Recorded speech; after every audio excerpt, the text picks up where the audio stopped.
Kilalanin si Asyong Salonga, ang tinaguriang hari ng Tondo noong dekada 40 hanggang dekada 50. Tama, hindi siya karakter lamang sa pelikula, siya ay totoong tao.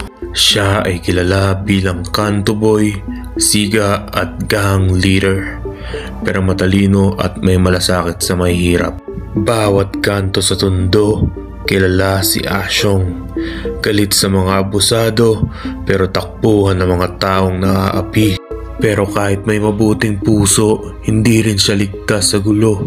Noong 1951, sa edad na 27, pinatay siya sa isang inuman sa Tondo. Pero hanggang ngayon, alamat si Asyong. Iba siya, kontrabida sa batas pero bayani sa masa. Kung nabubuhay si Asyong ngayon, sa tingin nyo, siya pa rin kaya ang hari ng Tondo?